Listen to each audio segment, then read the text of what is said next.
자, 안녕하세요. 쥐타짜 안교수입니다. 자, 여러분들 축하드립니다.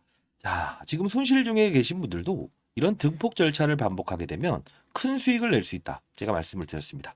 자, 오늘 CCS 앞으로 어떻게 움직일 거고 왜 이런 주가 상승과 하락 구간이 나왔던 이유에 대한 부분도 여러분께 하나하나 일러드릴 거예요.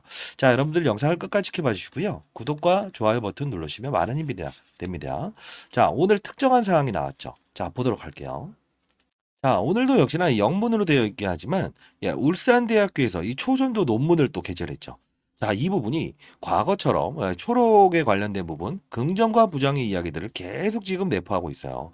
사실 이 CCS라는 것도 사실 이 권영환 교수가 LK99의 공동 특허를 가진 인물이죠. 근데 퀀텀 포트라고 하는 새로운 이 기업을 만들면서 초전도에 대해서 조금은 다른 변형된 물질에 대한 부분을 특허를 출원했어요. 자, 요 부분은 우리가 이제 3월 4일에 있었던 미국 물리학회에서 PC4소스, 그죠? 이 과거에 있었던 LK99에서 황을 섞은 새로운 물질과는 별개의 특허를 제출했다는 겁니다. 그러면 지금 우리는 이 CCS를 다룸에 있어서 최근에 경영권 분쟁 사실이 나와 있다는 거 아시죠?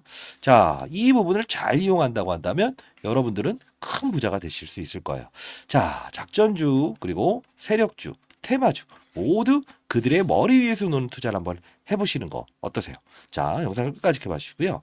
자, 그리고 이게 제 개인 채널입니다. 주식타짜 안교수. 여기 오신 다음에 구독을 하시면 되고요.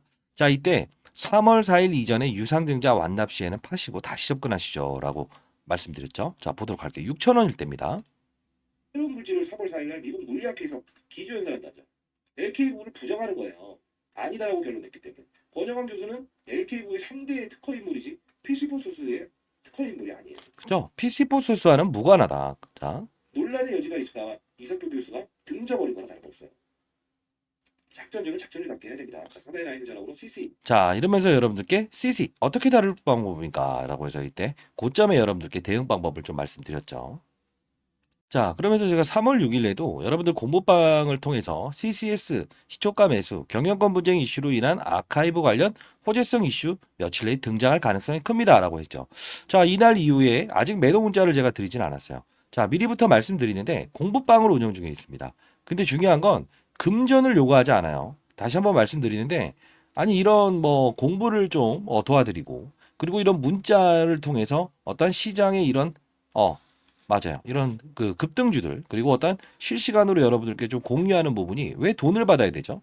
제가 그런 부분들이 너무 꼴배기 싫어서 제가 사실 이 공부방을 하나 만들었는데 이따 여러분들께 보여드리도록 할게요.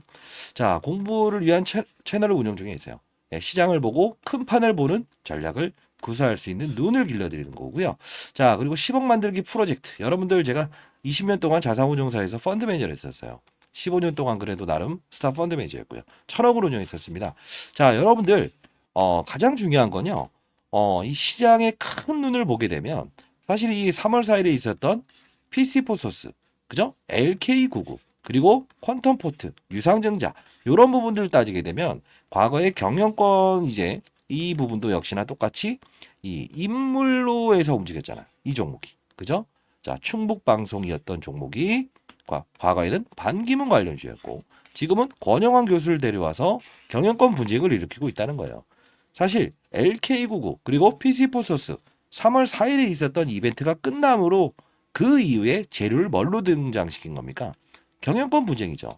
이 경영권 분쟁의 시나리오는 앞으로 중장기적으로 이어질 가능성이 커서 우리가 이런 타점 하나만 잘 잡아낸다고 한다면 결국은 우리는 이 6,700원의 손실 구간에 있으신 분들이라고 하더라도 그 이상의 수익을 얻을 수 있겠죠. 그쵸? 자, 주식 잘하면 원이 없겠다라고 해서 제가 여러분들께 항상 뭐 금전을 요구하는 그런 채널들이 많다고 해요. 그러다 보니까 자, 그런 부분들의 경각심을 알리고 여러분들께 이렇게 시장을 보는 눈을 통해서 이런 종목들 그리고 경계해야 될 부분에서는 경계라고 그리고 어떤 특징적인 이슈가 나왔을 때는 이런 급등주를 다름에 있어서 큰 눈에 시장을 보는 관점을 좀 가졌으면 좋겠다라는 뜻에서 이 공부방을 만들었는데요. 오늘도 역시나 제가 한 이틀치를 한번 쭉 일러드릴 텐데 오늘 후반대 영상에서는 미리부터 말씀드리는데 이제 매집주를 하나 드릴 거예요. 제가 금융권, 여의도 금융권 세미나를 한 번씩 하는데요. 그때 제가 소개시켜드렸던 종목들이 최근에 상당 부분 급등을 했어요. 역시나 여러분들 이것도 말씀드릴 거니까 영상을 끊지 마시고 끝까지 영상을 지켜봐 주시기 바랍니다. 그리고 공부를 라이브 방송을 통해서 하고 있는데요. 여러분들 어떻게 하면 급등주를 다룸에 최저점에서 거래를 할 수 있는가? 그리고 정상적인 종목들, 그죠? 대형주를 다루면서도 어떻게 하면 큰 수익을 낼 수 있는가? 실시간 제가 보여드릴 거니까요. 끝까지 지켜봐 주시기 바랍니다. 자, 보시게 되면 이런 부분들이 나올 거예요. 오늘 CCS 상한가 같다.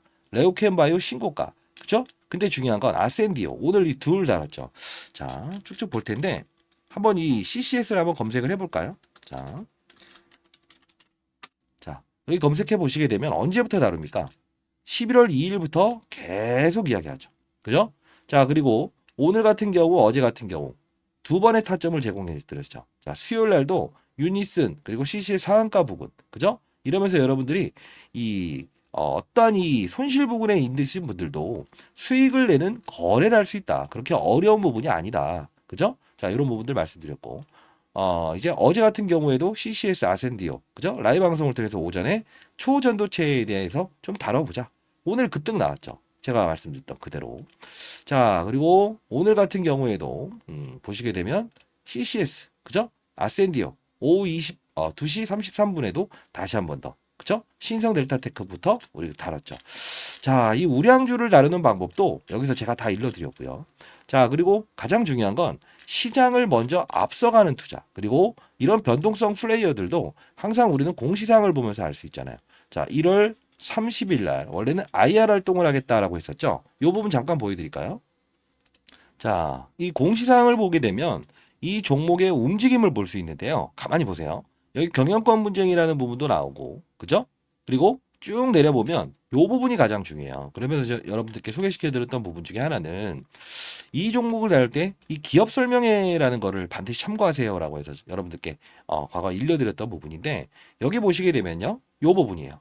자, 1월 26일 날 기관 투자달 대상으로 해서 IR 한다라고 했었는데 4월 30일로 변경을 했죠. 그래서 제가 여러분들께 했던 말은 하나였죠. 이 곡은 단기간에 이제 접근하는 것보다는 이때 1월 30일, 그죠? 1월 26일 날 IR 활동을 하겠습니다라고 해서 4월 30일로 바꾸는 이 시기, 그때부터 주가는 급등할 거다. 이유는 이때 당시에는 뭔가 특이한 부분을 제출할 수 없다라는 거죠. 그죠? 그리고 여기 방송통신위원회에 권고사항이 나왔고 수직으로 오르죠. 근데 지금 다시 경영권 분쟁 이야기가 나오고 있죠. 똑같은 패턴을 통해서 움직이는 거예요. 자, 여러분들 이런 것도 공부방에서 타점을 잡아서 여러분들께 공유하고 시장을 크게 읽는 방법에 대한 부분도 여러분들께 일러드릴게요. 자, 다시 한번 말씀드립니다만 금전을 요구하지 않습니다. 아시죠? 자, 실시간에 여러분들이 공부를 할 수 있는 눈을 기를 수 있고 이 CCS도 손실이신 분들도 수익 구간으로 바꿀 수 있다. 자, 그리고 공부가 어떻게 이루어지는지 이것도 하나 첨부해 드릴게요. 자, 그리고 혹시나 손실 중인 분들이 있으실 것 같아요. 그런 분들 항상 이제 뭐 유료로 어떤 사이트에 가입해서 손실을 줄일 수 있지 않겠냐라는 분들이 있는데 절대 그러지 마세요. 자, 말씀드리는데 제가 이거 도와드릴게요. PC4소스 화학업체 한 곳이에요. 결국은 이제 3월 4일에 미국 물리학회가 끝났고 LK99에서 황을 섞은 물질, 그죠? 요 부분이 이제 부각이 되겠죠. 그럼 어떻게 될까요? 이 황을 다루는 업체, 그죠? 과거에도 황산납 관련주 이렇게 두세 배까지 급등이 나왔죠. 자, 여러분들 이 부분 제가 보내드릴 거니까요. 상단에 나 있는 전화번호입니다. 010-4822-8706. 자, 절대 금전을 요구하지 않습니다. 자, 이쪽으로 CC 공부라고 해서 보내주세요. 제가 그렇게 금전을 받고 여러분들 뭐 어떠한 대가를 받는다, 꼴배기 싫어서 제가 사회에 경각심을 날리기 위해서 영상을 찍고 있습니다. 그리고 이런 공부방을 만든 이유도 정상적인 투자를 하더라도 큰 수익을 낼 수 있다. 이 황산납 관련주 과거에 똑같은 흐름을 보일 거예요. 3배 이상 오를 수 있어요. 여러분들 반드시 받아가시기 바랄 거고요. 자, 그리고 제가 이제 금융권 세미나를 좀 예정 중에 있어요. 여의도에서 제가 이제 올해 54세 됐습니다. 예, 펀드 매니저 생활 은퇴하고 제가 한 번씩 여의도 이제 펀드 매니저 대상으로 해서 이렇게 강연회를 하는데요. 여러분들 혹시 참석을 원하시는 분들이 있을까요? 예, 그런 분들이 있다고 한다면 일단 최근에 2차 전지 관련주 중에서 전구체, 전액, 이런 종목들이 제가 추천을 해드렸었는데 3배에서 4배까지 올랐어요. 자, 세 번째로 가장 중요한 이 2차 전지 핵심 소재에 대한 부분을 제가 좀 말씀드릴 거고요. 엔캠, 신성 델타테크 후속주라고 보시면 돼요. 자, 구간대별 매매 전략도 적어놨고요. 항상 중요한 건 시장의 큰 판을 읽는 기술, 산업의 사이클을 보면서 어떻게 산업군을 읽는가, 요 부분에 대한 부분을 제가 이제 종목 첨부해서 보내드릴 거니까요. 여러분들이 라이브 영상 오늘 이 공부방에서 좀 다루도록 할 거니까 반드시 여기 와서 참여하시면서 시장을 보는 눈을 길렀으면 좋겠어요. 자, 상단에 나와 있는 전화번호입니다. 010-4822-8706이에요. 자, 이쪽으로 CC 그리고 공부라고 해서 보내주시기 바랍니다. 그러면 공부방에서는 여러분들은 어떤 공부를 하는지 한번 간단히 볼까요? 자, 보여드리도록 할게요. 자, CC 공부라고 해서 보내주시고요. 자, 이 부분에서 여러분들은 교육을 한다는 그 뜻은 여러분들이 건전한 시장에서 추가적으로 어떠한 세력들의 의도를 알고 그리고 시장의 산업을 알고 그리고 사이클을 이해하면서 안정적인 수익을 얻을 수 있는 방법입니다. 자, 예를 들면 이 엔캠이라는 종목이 이렇게 급등할 수 있었던 이유가 뭘까요? 하나하나씩 종목들을 나열하면서 보여드릴게요. 실수가 나올 수 있는 부분도 말씀드릴게요. 뭘까요? 2차 전지의 핵심 소재는 첫 번째 뭐죠? 양극재, 음극재, 분리막, 그리고 전해액입니다. 자, 중요한 부분은 뭐죠? 서울에서 부산까지 한 번에 갈 수 없는 전기차. 그러다 보니 수요가 감소되고 있죠. 이걸 풀기 위해서 필요한 건 뭐예요? 전해액입니다. 왜요? 자, 양극과 음극을 오가는 부분. 리튬 이온이 오가요. 근데 중요한 건 이 리튬 이온이 잘 오가게끔 만들어줄 수 있는 요소는 누구라고 했습니까?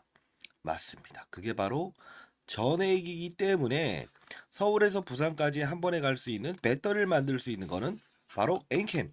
그쵸? 미중 무역 갈등. IRA의 최대 수혜. 그쵸? 자, 이 부분. 중국의 광물을 쓰지 마라. 쓰게 되면 보조금 혜택을 주지 않는다. 이게 바로 엔캠이 오를 수밖에 없는 이유고, 제가 말씀드렸던 게 에코프로 머티를 한번 이 바로 일전에 17대 1이라는 경쟁률을 하락시킨 그들의 의도. 뭐죠? 2차 전지 전 업종의 공매도가 가장 많으니 얘를 어떻게든 이용하고 싶어. 그러면 얘를 떠서 시작하게 되면 공매도를 비싼 값에 상환을 해야 되잖아요. 이게 싫다는 의도. 그러면 주가는 분명 이런 희소성의 원칙에 의해서 중국 제1의 전구체 회사는 중국 회사입니다. 미국은 미중 무역 갈등 때문에 중국의 전구체를 쓰지 말아라고 하죠. 결국은 얘가 오를 수밖에 없는 이유. 자, 요 부분의 주가 조정 MSCI 모건 스탠리 캐피탈 인덱스에 포함되는 이 수급, 이런 변동폭은 피해가고 즐기고 그렇죠? 자, 요 부분을 제가 엔캠을 사례를 들었던 부분 중에 하나였죠. 그렇죠? 자, 그러면 최근 주가 상승률 좋았던 종목들 HLB라는 종목도 한번 보겠습니다. 제가 이 종목을 언급해 드리면서 이 부분에서 여러분들께 소개시켜 드렸죠. 왜 그렇습니까? 바이오 종목이다. 근데 바이오 종목임에도 불구하고 주가가 이렇게 급등할 수 있는 요소는 뭐냐라고 하면 제롬 파월이라는 사람을 말씀드렸죠. 한국은행의 총재 같은 사람. 어떤 말을 했습니까? 금리 인상, 금리 인하, 금리 동결에 따라서 시장은 들쭉날쭉할 수 있는데 바이오 업종의 특성상 금리를 인상하게 되면 부채가 많기 때문에 기본적으로 조달 비용이 늘어난다고 했죠. 아하, 얘네들은 금리 동결 또는 금리 인하가 됐을 때 주가가 급격하게 오를 겁니다. 12월부터 그 시즌이 등장을 했죠. 자, 이 부분은 자, 종목을 맞추는 플레이어가 돼야 됩니까? 산업을 맞추는 플레이어가 돼야 됩니까? 이게 바로 라이브 방송에서 다루는 요소 중에 하나예요. 자, 여러분들 급등하는 종목들 중에서 이런 실수를 반복할 수 있는 거 하나 보여드릴게요. 에브리 보십니다. 자, 뭡니까? 그냥 오릅니다. 이것도 정말 뭔가 재료가 있겠지. 근데 한 방 때려맞죠. 이유 뭐죠? 이 종목만 올랐죠. 산업군을 데리고 가지 않았어요. 그 뜻은 무엇이냐? 자, 봐요. 이 엔캠이란 종목이 오를 때도 혼자 올랐습니까? 아니요. 물론 주도적인 역할은 했지만 덕산테코피아, 전해익을 다룬 업체죠. 솔브레인 홀딩스. 자, 봅시다. 크고 작고의 수급을 등장시킨다는 거예요. 주가 보세요. 어떻습니까? 그쵸? 자, 동화기업 어떻습니까? 이런 현상은 산업군을 이끌고 있구나. 그러면 여러분들이 이걸 보면서 느껴야 될 사실은 뭐가 있을까요? 이런 엔캠도 그리고 이런 HLB도 그리고 맞습니다. 이런 알테오젠도 그냥 만들어진 건 없다. 알테오제 말씀드리면서 했던 말은 뭡니까? 이때 제가 언급을 해드렸죠. 뭐라고 했죠? 맞습니다. 의사들의 파업, 그쵸? 의대 정원을 늘린다 만다 했을 때 복부의 피하 지방에 본인이 직접 집에서 항암 주사를 맞을 수 있다. 이 부분이 우리가 흔히 아는 여러분들이 뭐 원격 진료다라고 해서 이런 비트 컴퓨터 이런 것들도 최근에 많이 올라긴 했어요. 그럼에도 불구하고 테마의 성격을 가지고 있지만 실질적으로 우리가 항암 환자들이 가장 시급하잖아요. 치료를 받기 위해서. 의사들이 없게 되면. 그러면 파업 사태에 얘는 어떻게 된다? 기술 이전이 됐다라는 플러스 알파적인 요소도 있지만 결국은 주가의 상승은 어디서부터 이어진다? 12월에 가장 즉각적으로 움직인다. 산업을 맞추는 거예요. 바이오 산업의 시그널을 알아낸다는 거죠. 그러면 최근에 있었던 뭐죠? 의사들의 파업.